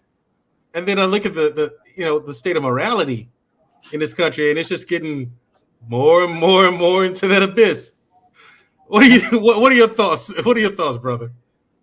Well, salute to everybody on the channel or the panel. Salute to everybody listening to chat. Mandrell, if I could have 2.5 to 3 minutes of everyone's time, I want to answer your question that you just asked me, but I would like to broach the college question first. Is that all right? For anybody who's in the chat, and I'm not trying to be funny when I say this, HBCUs have roaches running up and down the hallways. That's true. Predominantly white universities have beautiful white girls running up and down the hallways. So it's not really a hard decision in terms of choices when picking a university to attend. I went to a beautiful white university, Kent State University. I wish that I had engaged more with the whites looking back. I was sucked into hanging around the blacks freshman and sophomore year, and I missed out on a lot in terms of dibbling and dabbling with the whites. Also, if you do go to an HBCU, just go to the big three. Go to Morehouse, Spelman, or Howard. Other than that, why on earth would anyone want to teach, go to school at one of these ghetto, inner city Negro universities? Bethune-Cookman College, my God, why on earth would anyone want to even step foot on that Roach Motel? Any college named after one of these ghetto civil rights leaders, you should avoid. Medgar Evers University, Harriet Tubman. I'm going to stop right there. I don't want to get too offensive, but avoid these ghetto places. These places are only good if you want to learn how to beat on drums and, be on the drum line. I will admit, Negroes are very good at drumming. Negroes don't go to the football game to watch the games at HBCUs. They normally go to watch the marching band, which I will admit the marching band is, can't nobody beat the black marching bands. I'll admit that. But the thing of the matter is that if you want an elite education, go to the elite schools. Try to get into the Ivies. If you can't get into the Ivies, get into something like a Duke. John Hopkins. And if you're too dumb to get into the elite colleges, get into a nice state college. I'm not saying Kent State was an elite university, but I never went without. It was always somewhere to eat at night, unlike Bethune-Cookman Trash College. There was always warm dorms, cozy dorms. There was always resources there. So if you are a young kid in the chat, which I'm assuming there are young people up at 11 o'clock at night watching millennials, please listen to me. Listen to Ed Reed. Give up. Don't go to these Negro colleges. You don't owe nothing to these little blackie colleges. Don't go. You want to be around pretty white girls walking up and down these college corridors, the quad, the student center. You don't want to go to a college full of Aunt Jemimas. No offense to the black women. I'm not saying all women at HBCUs look like Aunt Jemima, but you don't want to go to a college that has this 90% Aunt Jemimas. Go to somewhere where it's elite. Now, I don't want to sound too redundant. Now, back to what was the other topic of discussion? Oh, American anarchy. Yes. You are right, Mandrell. You know, I feel sorry for you sometimes, Mandrell. Here you go. You are a combat veteran, and salute to you, sir, for killing people for my freedom. Not just him. It's more than just him on this panel. And thank you too, sir. I really appreciate it. And I always say this. I give big props and shout outs to the military service men and women. And I want to thank you again for killing our foreign enemies so that we can be free to have 11 o'clock live streams. Now here goes the thing. You gotta understand something though. We defend the Constitution against all enemies, brother. Foreign and domestic. Speaking of domestic enemies, where do you live? Hold on for a second. Let me finish real quick, and then I'm almost done here, Mandrell. And I'm so glad you guys let me talk this time. Normally Negroes cut me off. Now here goes Mandrell and you, sir, men who have served this country, combat veterans. And this country is being destroyed by degenerates like the ones in question. These Daniel Brigellis, these Kim Kardashians, this whore culture, this Negro woman the other day, I'm pretty sure white women have done the same, asking the police officer if he in turn could have sex with her to get out of a ticket. Could you imagine how degenerate that is? If I was that cop, I would have, you know what? Honestly, I don't even want to tell you what I'd done. I'd have slung her little stupid ass in the car and arrested her just off of that alone. That is disgusting. That is degenerate, and she should be tarred and feathered, not in the physical sense, but we need to go back to shaming whore culture because it is destroying this culture, man. And you guys have fought for this country, all for it to turn into Sodom and Gomorrah. That is a damn shame, sir. But salute to you both for serving the country. Salute to all the people that are listening. I'm not going to ball hog the conversation. And again, guys, if you could take anything from me, please, if you do decide to go to an HBCU, please just let it be the big three, Morehouse, Spelman, or Howard. Other than that, you're going to the 13th grade ghetto universities. Go ahead, sir. Go ahead, guys. You got the panel. I don't know if we should be talking about slinging her and stuff like that. She might like it rough. Like, you know, we might. Okay. Well, yeah, might find yourself in something right there too. Okay. Yeah, wow. But yeah, man. Yeah, because I mean, again, people are crazy, man. You never know these days. Yeah, we got final thoughts coming up though, bro. I know we run out of time. Yeah, but as far as colleges go, man, it's all a hustle. I don't care what you can go to the Ivy. It's all a hustle. Anybody's gonna spend that kind of money on a degree in underwater basket weaving. Do your thing. If your mom and daddy got the money, or you want to put it up, that's fine. But it's all a hustle, and it's all about networking, my brother. And I forget chaotic truth or whatever, like you said, man. You something about you should have talked to the whiteys or whatever, man. Like, it's about networking, bro. You should network wherever you are. I don't care if you in the hood. I don't care if you in the White House. It's all about networking. You know what I mean? So, and like what you're saying, like I'm a full advocate of free speech. It's just I come across a lot of Americans who wrap themselves up in that blanket of freedom that brothers like Mandrell and I provide them with. And when they thank us, I don't know if they really mean it. You know what I mean? Like, I just don't. I think I remember talking to you on one of the panels because me and Mandrell thinking about doing a little sneaky peek into Venezuela. We want to come, bring you along with us so you can see what it takes to keep America free. You down to do that, bro? I would never, ever go. And I was talking to my wife about this earlier tonight. I would never go to any South American country. Why on earth would I want to go to hell voluntarily? I want to go to the nice Western European white countries or Japan or Singapore. I want to be in civilization, not hell. There's no reason why a black man should ever want to go to any of those countries or any American. Look what they're doing to Americans. Absolutely. Go ahead. If South America is hell, then what's Africa then? Oh my God! I never mentioned Africa, sir. I'm just don't get Mandrell talking about Africa. I am. Oh God! Don't get Mandrell talking about Africa. One bad mission, and he right off the whole continent. One bad mission. They're crazy. One bad mission. They're crazy. I'm always willing to support. I'm always willing to support my my people, but I'm not gonna go to Venezuela. No, sir. No, sir. No reason why a black man should be in Venezuela. I don't blame you. That's fair enough. Venezuela. Black David, I'm sorry if I admitted you. And I'm sorry you came in right at final thoughts. But I'm gonna let you. So with that, I'm gonna let you give you the mic first with final thoughts. Tell us what you think. I ain't gonna lie. A lot. The sad part, that's more like black men's side. I'm more than that, and I'm bigger in muscles. I don't know why you doing that to me for. What to do? Now, for the college issue, I'm gonna lie. I feel sorry for Bedroom Cookman University because they're getting blown up left and right, and Walmart is not helping them not one bit. It just blows them a little bit too much.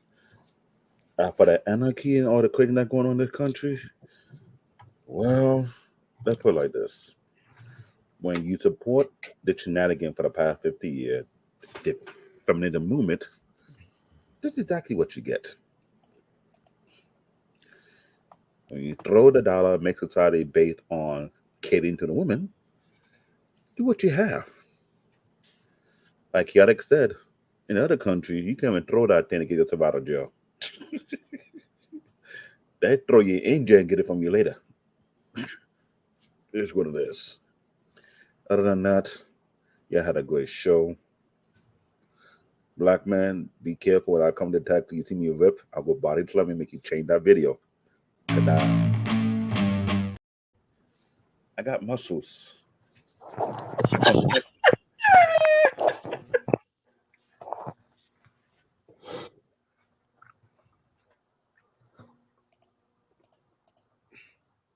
Oh, yes, guys. Salute to you guys. You guys do an incredible show over here. Mandrell, thank you once again. Black Men Unfiltered. You guys are an incredible panel. I just want to say I love my people, but when it comes to the HBCUs, they're not needed anymore. Go to the historically white universities. They are beautiful campuses full of beautiful white girls, beautiful dorms that are damn near on the level of, if you ask me, like the Ritz-Carlton. You ain't got to worry about security because the dorms have security, university police, etc. My funnest times in my life were in college, which were 20 years ago. Don't accept any job at Medgar Evers University, Harriet Tubman University, Sojourner Truth University, Esther Rowe University, whatever Negro you can come up and think of. Take your ass to a white college. Let's be honest. Most people want to be around white folk anyway. I want to see white girls walking on. See, I'm old now, but I want to see white girls walking on campuses with Shih Tzus and saying, yeah, that's what I want to be around. And what I mean like the average black man. I don't want to be at some ghetto college. Hearing black women hollering and screaming and fighting and roaches and rats and ain't no running water some days. It's cold in the dorms because niggas ain't paid. The administration stole the money, can't afford the damn heat. I don't want to be around that. And I get where Ed Reed is coming from. So shame on Bethune-Cookman College. If that big-breasted old Negro woman would be alive today, she would go around slapping niggas for disrespecting her college like that. College she started with, what was it, Mandrell? She started that college with $3. Yep. And that's not even a joke. Literally $3. And these niggas can't even administrate it right. So and it started out when she started at college. The Bethune-Cookman started where there was a tree stump, and she used to gather kids there and teach them there in front of a tree stump. Yeah, that's how Bethune. And with $3 and a tree stump, that's how Bethune-Cookman College was started. Yeah. So I end on this note. If anybody's ever seen the movie Precious, when Monique's character said, "Take your ass to the welfare," I say this to young black kids going into college: take your ass to the white universities. That's how that's my version of what, you know. Take your ass to the white colleges. Pledge at the white colleges. Join organizations at the white colleges. Other than that, go to Morehouse if you want to go to a real HBCU. The other ones are fake HBCUs. But I leave on that note. Salute to everybody in the chat, though. 06, by the way. Go ahead, guys. Thank you very much. DLC.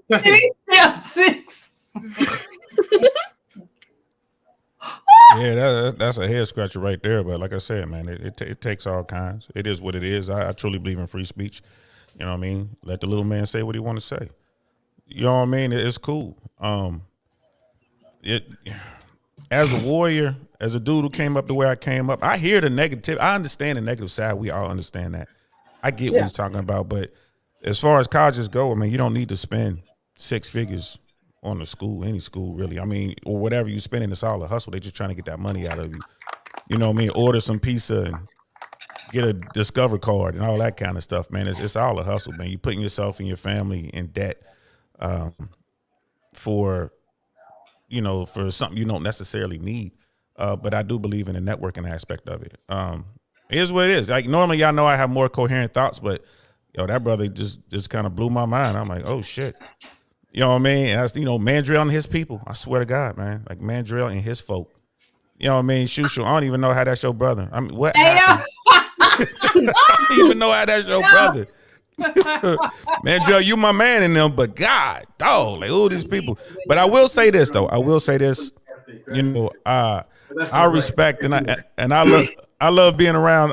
I love being around men I know are gonna be men to step up when it's time to step up.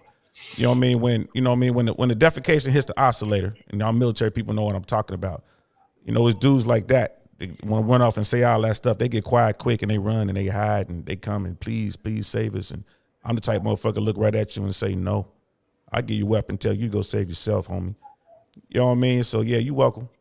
You know what I mean, for your freedom. You welcome that you feel secure and you and your wife and your family can be here safe and people like me will go out here and save you when the time comes. But I don't know, at this rate, I think American warriors might be calling in a sick day.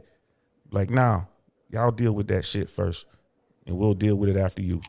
So I'm DL Saint, man. Y'all can catch me on YouTube, DL Saint. I Really Want to Know podcast. Y'all can find me over here all the time. Y'all can find me on Suzette Speaks and I've been on Melanie King a lot lately. Y'all can find me over there. Hank in the basement. Shout out to Hank. I'm over there. Let's go over there and support that brother, man. He needs more subscribers so he can get monetized, y'all. Let's get over there and support that brother. And everybody else that's in the extended Black Man Unfiltered, you know what I mean, clan. Thanks for having me on. Read that. Dude, sir, multiple tours, but scared of my words. I just want to know where you want to live, bro. Like, tell me where you are, and we can have this conversation. Look at this deal. Huh? Let's see. Nigga was a cook in the army. Stop it. Okay. I mean, like I said, man, I protected you so you could say these things, bro. I'm in Tampa, Florida. Let me know where you are. You know what I mean? I could find out on my own, but at least be man enough to tell me. We can have a discussion, man to man. You know what I'm saying? That's all I'm saying, bro. Let me know where you are, cuz. But don't worry about it. I'll find you eventually. Everybody slip. You fucking with the airborne, bro. You don't want to mess with us. Tell Mandrell. Mandrell, what he doing, bro? Exercise his right to free speech, but every action has an equal and opposite reaction. Yeah. I'm sure you learned that somewhere along the way. You know what I'm saying? And a airborne reaction is one hell of a reaction, bro. So keep it up. Keep it up. Why are you still typing in the chat if you're on the panel, man? Oh, I'm on the panel? Oh. Yeah, you right here, nigga. Like, damn. You hear me talking like Oh, I'm here. here, bro. Typical Negro. He's afraid of my word, so he uses threatening language. Typical Negro. It's not a threat. I just simply said I wanted to sit down and meet you, bro. That's all. No, sir, stop it. Stop. You could pull that with everybody else, but let's be honest, sir. You are afraid of my words. Let's be honest. Keep it real. Keep it real. I don't fear anyone's word. I put my life on the line so you can have these words and say these things. Sir, I have always saluted the military. If you ever watch my show, you're afraid of my words, sir. They upset you. But it just doesn't make sense. No. Here's the thing. I'll let you just let me get this one out real quick. You're telling me that a man who was so eager to meet the enemy and defend your right to free speech that he jumps out of airplanes to get there, that this man is afraid of your words, the very words that I protected. Yes, that's why you brought it up in conversation. No, the reason I brought it up is because you're a little bit condescending. You're a little bit condescending, and you feel safe. I'm not condescending towards you. You feel safe. I'm not condescending towards you. I'm talking about HBCU, sir. What does that have to do with you? When you talk about HBCU. I went to University of Cincinnati. When you talk to Kent State University, so we went to two white. Yeah, you went to. Right, you went to Kent State, and the Kent State people they had a little run-in with some military folks, if memory serves. Yeah, in the 70s, I do remember the code, and it wasn't the military, it was the Ohio National Guard. That's not military. Which is when they get activated by the governor, they are military. In fact, there's a training ground in Michigan, Grayling, Michigan, to be precise, and the Ohio National Guard still keeps track of that. Just so you know. Okay, you know what I mean? But thank you for informing me. But sir, here goes the thing. I come on panels. I give my opinion. I sit back and let everybody talk. You were saying certain things. You said that let's meet up and talk man to man. You won't be saying this if I come on, sir. I'm just giving you my opinions about what I see with HBCUs. You don't think I say this stuff in real life to people? That I got friends with all types of HBCUs, and I clown them. They clown me for going to Kent. So what? And all I'm saying is I would like to be a part of that conversation. So where exactly do you live? Sir, I'm not about to tell you where I live. I've said it multiple times. So just so in case you change your mind, I'm down here and I'm in Central Florida. I'm in Tampa, man. I'd love to have you down here. In fact, Melanie King is going to have she's working on a meet and greet style thing. Right. Yeah. She's working on an event that's going to be really great. You should bring your wife. You should come down. It would be an honor to meet you, sir. Sir, you called me little man. How tall are you, sir? 6 feet. Okay. I had a show today about height as well. Yes. Yeah, I mean, come on, man. I didn't call you little man. I didn't make any comments about your physical appearance. You don't know how tall I am. I could be 5'2" for all you know. That may have hurt my feelings. I'm pretty sure it didn't, but I could care less. You could be as tall as Goliath. I don't care. You know what I mean? It's not a little thing. It's just the little man comment kind of goes to, again, it's just the way that you want to paint this, the way you so comfortable, and you can be. It's fine. Be as comfortable as you want. You want to talk about those great Americans who truly did suffer. Those great Americans. Okay. No, they didn't. I give you that. Who suffered? Martin Luther King, all the nigga did was march. And that's my fraternity, bro. All he did was march down the street and beg the white man for a place to sit at the table, sir. That ain't, come on, man. Have you ever marched down the street? I've marched all over planet Earth. Sir, that shit hurts. I ain't gonna lie to you. That shit hurts. I'm just saying it's painful. Sir. It is nothing wrong with critiquing our people. Whites do it all the time. They write books on it. There's probably 25 books out here in the last 100 years written about George Washington. It probably is. People who didn't agree with certain policies. People who didn't agree with him, sir. I would love to continue this conversation. I can't say anything about our supposed ancestors. You can say whatever you like. I'm not saying you can't say any of this thing. I'm just saying I would love to have this conversation over coffee. We can film it. It'll be great content. I didn't realize you had a platform. I got a platform too. We can film it. I'm pretty sure Black Man and Filter to be there to run the camera. It'll be great. I just think it'll be great for two men to sit down and have this conversation. Because trust me when I tell you, I'm going to use the exact same words I'm using now. And I'm pretty sure that you're going to use the exact same words you're using now. And I think it'll be a good opportunity for two men to sit down and have a nice conversation over coffee. Shall we set a Sir, I date? mean, given any opportunity, if that ever happens, I definitely would take you up on that offer, sir. However, I'm just gonna tell you bluntly, sir. I am not your typical black. I don't just have this worship of these people like y'all do. I just don't. I feel like these people can be talked about, can be analyzed, can be. For God's sakes, I did a video on Martin Luther King the other day. He's my fraternity brother. And truth be told, it's kind of like blasphemy, but why can't you say something about these people? Why is that blasphemy? These are human beings. They have their faults. And their colleges, I mean, I hate to say it, a lot of these colleges stink. They're terrible. And Ed Reed is right, and we have to we have to talk about it to fix it. That's what I was just saying today, Outstanding. Oh yeah, like I said, it'd be great. Maybe one day. I'm pretty sure. If the gods of Valhalla are smiling upon me, our paths will cross. Well, sir, I mean, like I said, coffee, tea. Hey, man, I'm always open for a conversation, sir. Outstanding. Yes. All I got to say to that.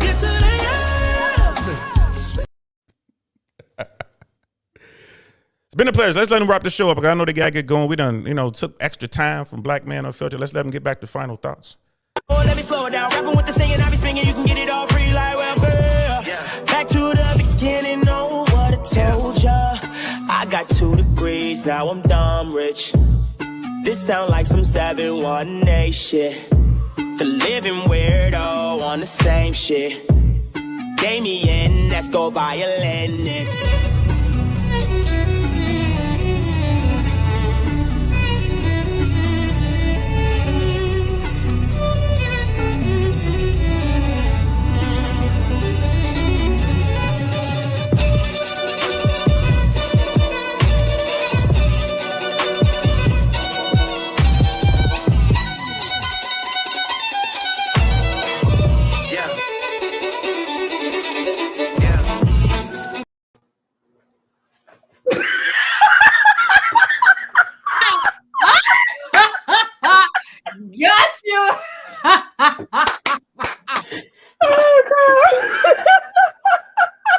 Gotcha. Okay. That was dope, though. It was dope. Girl, really? Oh my goodness. Yes, thank you, beautiful animated, and so I stepped away. I didn't. Yeah. I don't know what I missed. Anyway, don't rehash me. Just final thoughts. Yeah. I didn't really speak on the cop thing. It's just really sad because no one is above the law. However, these cops think that they can't do any wrong and don't want to admit when they're wrong. And just causing problems behind it. And the easiest solution is to admit you're wrong and fix the situation as soon as possible instead of prolonging it. Anyway. You can catch me here on Black Men Unfiltered. I'm Beautifully Animated Speaks. I have another channel, Beautifully Animated. And on Black Man Unfiltered, you got so many topics just about every day of the week. So many things going on here. It's there's never a dull moment over here, as you can see. So yeah, keep on joining us. Bye. Peace, 2 fingers. Jedi Mike, are you there? Yes, I am. Can I have my name show up, please? What is your name, Mike? You really finna make fun of the company that took that money from Jan Jemama's family? What are you talking about? The Pearl Mill Company. Just saying. Listen, y'all. They didn't Claim steal your it. culture back, y'all. Just say that. We had talked about accountability up in here, and regardless of chaotic, being chaotic, black, us having self-destructive criticism on our own people should be necessary, not be, oh, well, just cast you out and lose somebody's job. Remember that, people. Remember that. Good night, y'all.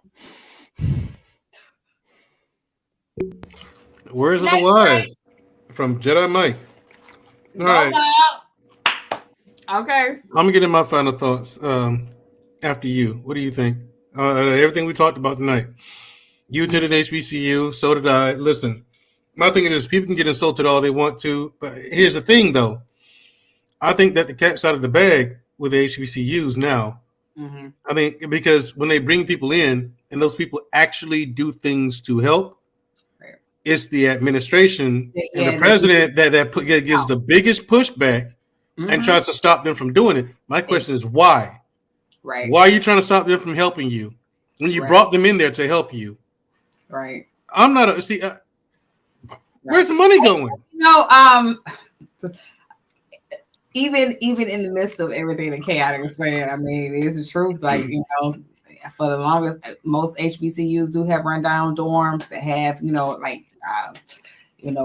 rodent and vermin problems, stuff like that. It's the truth. They do. It's sad. But one thing, when he brought up, Bethune-Cookman College, being started with $3.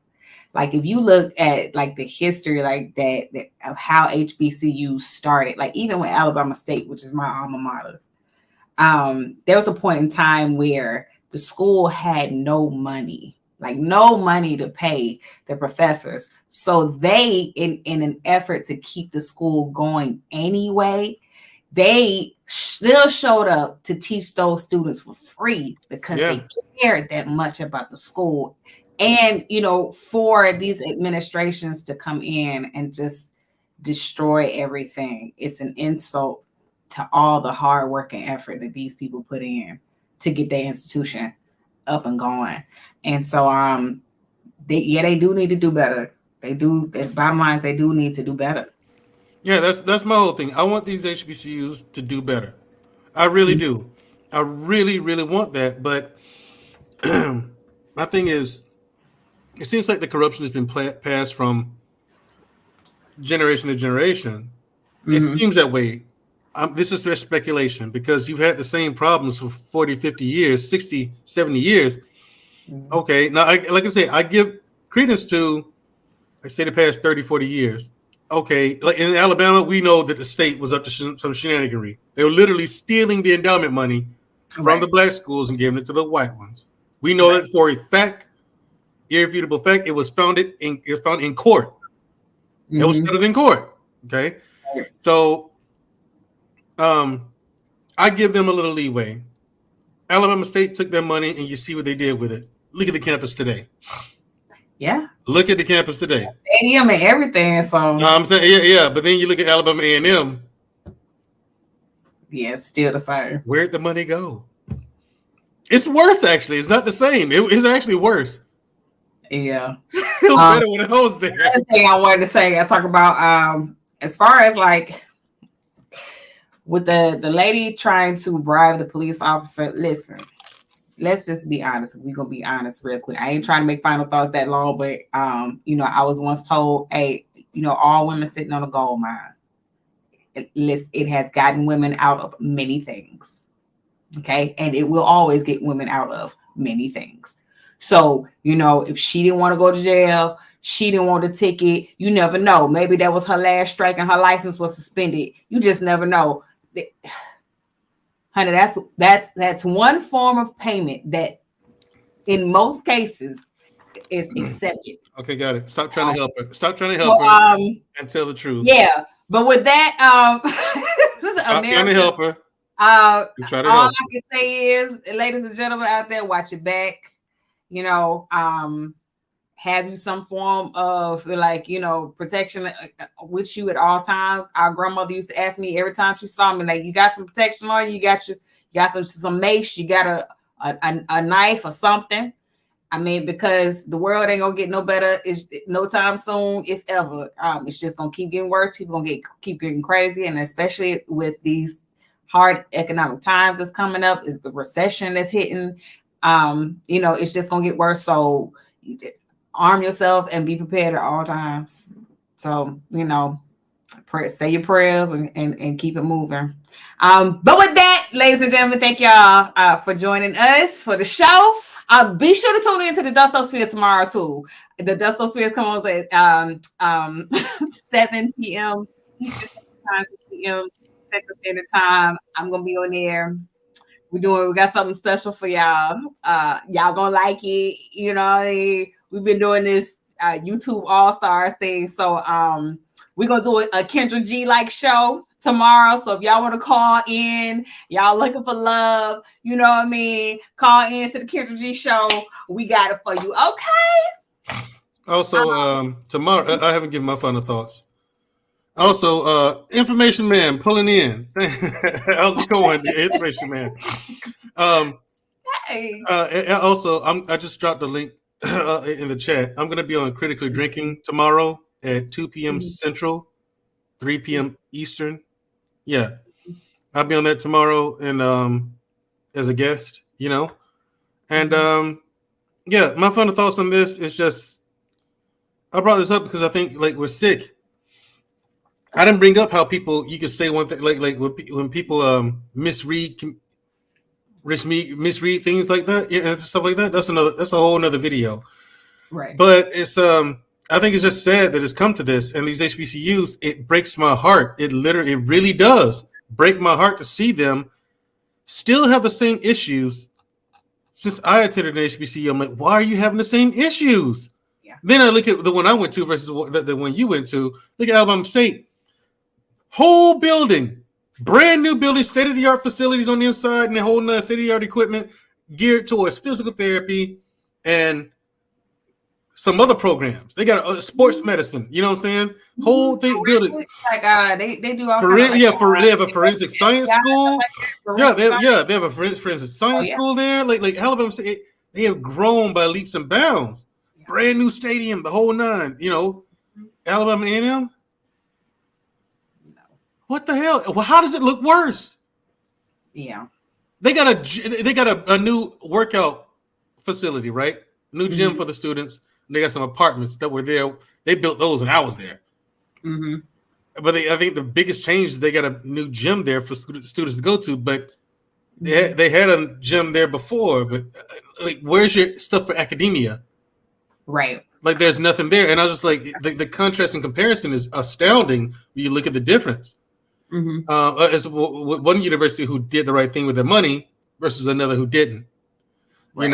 And so for the ones who didn't, I'm saying you've had enough time. Yeah. You've had the money to hire investigators. As many lawyers graduate your universities, you can't tap them and pay them a reasonable wage to investigate, to hire investigators and bring up a lawsuit if need be. Mm-hmm. I mean, it's just no one's thinking of these things, and I wonder why all the time. I really would like for all of them to be under investigation. I hate to say that, I really do, but if we're going to do better, we have to weed out. We have to pull out the weeds, because corruption, criminality, it comes in all shades and colors, and races, creeds, all that. Really, it doesn't matter your race, creed, religion.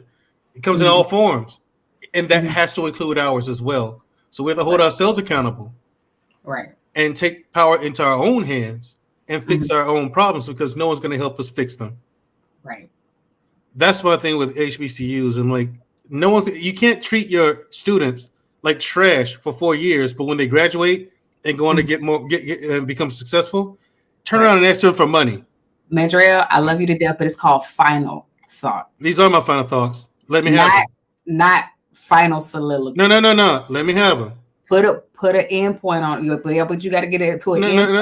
I am going to get to an end point. Called final. Like, and what I'm saying is important. Are you getting? And the thing is, we just had a show last night about listening. Yeah, and I am listening. I'm listening to the fact that you saying stuff that you said when we first started the broadcast. Because I want people to get the point. These are my final thoughts. Okay. So people, that's my thing with that. The rest of it, you know better. literally everything on this else on this list, you know better. Right. That's all I got to say about those. That's why I was on this one so long, because I ain't had shit else for the rest of them. You know better. But all right, thanks for coming.